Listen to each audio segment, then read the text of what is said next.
Hey guys, the essayist here, and for this first ever mini essay, tipping. Wait, what's a mini essay? Well, as the name suggests, it's a mini essay, it's a mini video. If you've seen my last video, it was much longer, more comprehensive, whereas this is going to be a condensed, a simplified, just a skeleton of a video that it's a basic introduction of the idea. And in future mini essays to come, it might be that I'm not very familiar with the topic, so I can't talk too much about it, or I feel that the topic is simple enough that it doesn't necessitate a 30-minute video, let's say. So yeah, that's what a mini essay is.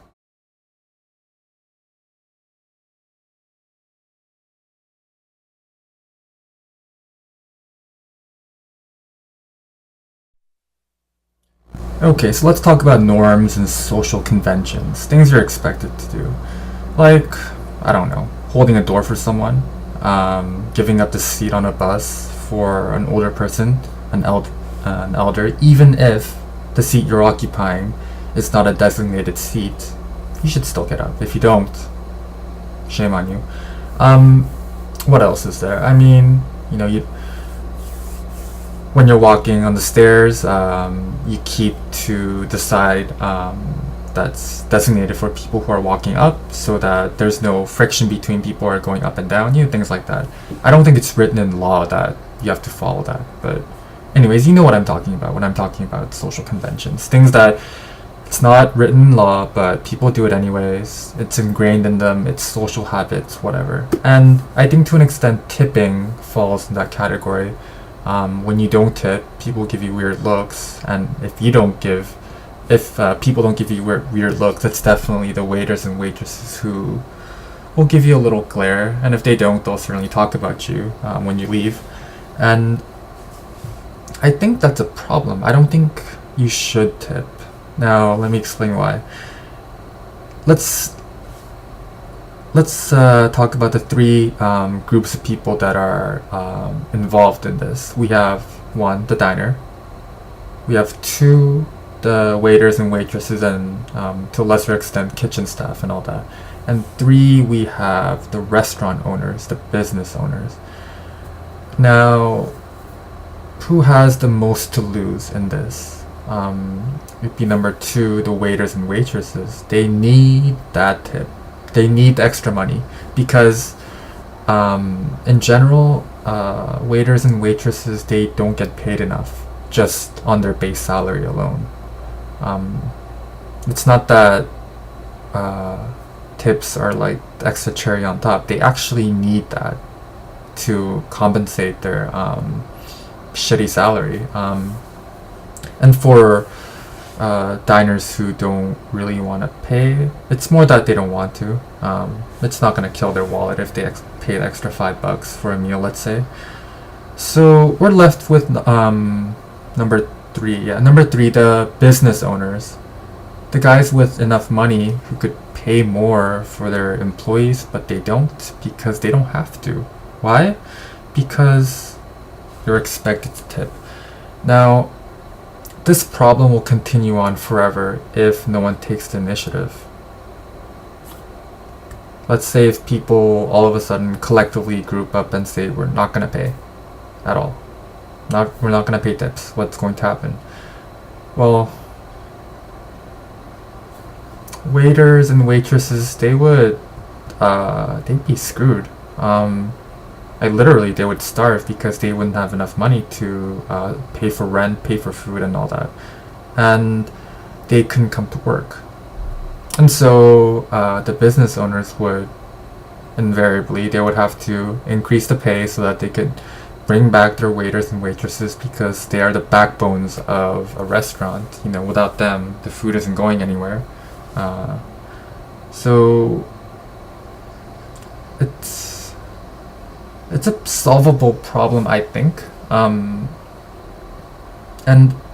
as long as this trend continues, as long as diners are expected to tip, as if, of course you tip, what are you, an asshole for not tipping?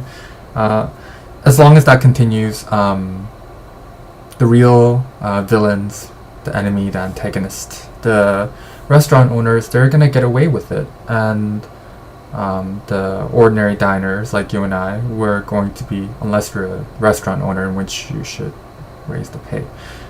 So ordinary restaurant goers like us, we're going to be scapegoats. We're going to get the blame for not tipping if we don't tip, or get the blame for not tipping enough when we do tip. And regardless of what happens, the waiters and waitresses are going to be the victims anyways. I think that it's not a revolutionary thing. It's not that big of an issue. If you don't like tipping, okay, fine, don't tip. No one's gonna kill you over it. If you do tip, okay, that's your choice. But the world isn't gonna end if the problem of tipping doesn't get solved. So if you want to tip, tip. If you don't want to, don't. But I think in principle, tipping is it's a mistake. It fuels the existence of a flawed system that takes advantage of the diner and the employees that work there. I mean, I guess we could consider the possibility that all of a sudden people stop tipping. Let's consider that.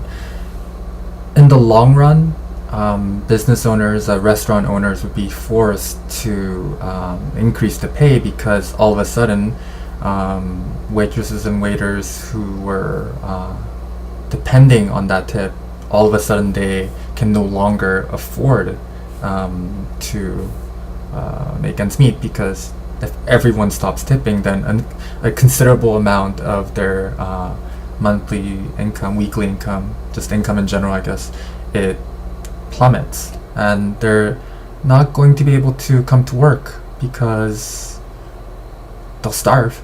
And so business owners, they'll be forced to increase the pay so they can call back the people who can no longer come to work. And eventually, in the long run, things will be okay. But that process might take a long time. I believe that there will be a lot of people who can't get jobs at all, even as waiters or waitresses. They'll fill in the void left by the experienced waiters and waitresses, and for a long time that would continue, I think. And as an aside, the overall dining experience would drop, I think, because one might think, if they've never worked as a waiter or waitress, that it's easy. You just take the order, write it down, give it to the kitchen, bring out the food. But I wouldn't go so far as to say it's art, but it is a skill. You can't just grab someone off the streets and put them in a high capacity restaurant on a Friday night. You can't. You need experience and, to an extent, some amount of skill and talent to be a waiter and waitress. And that's part of the reason why I think they should be paid more in the first place. And to cap it off, I think while it's ideal in principle that people stop tipping and that waiters and waitresses get more money to begin with, it's not that big of an issue that requires a revolution or anything like that, right? I mean, people who don't want to pay tips, it's that they don't want to. It's not that they can't. I mean, given the option, they would rather not. And, if you go out to eat, you're generally expecting to pay tip anyways, and it's more of an inconvenience rather than harm if you don't. But it is harmful for the waiters and waitresses who don't get tips. And so I think while we can talk all about tips being irrelevant, that you shouldn't tip, I think that in reality you should tip, because of the fact that things aren't going to really change, and that the biggest victims of this, regardless, will be the waiters and waitresses. So in a theoretical, argumentative point of view, yes, tipping should be banned. You shouldn't tip. But practically, I think you should. Hey guys, thanks for watching. And if you liked it, of course, like, subscribe, comment, all the jazz. And don't forget to look down below at the description box for a link for the full written text of the essay. Thank you.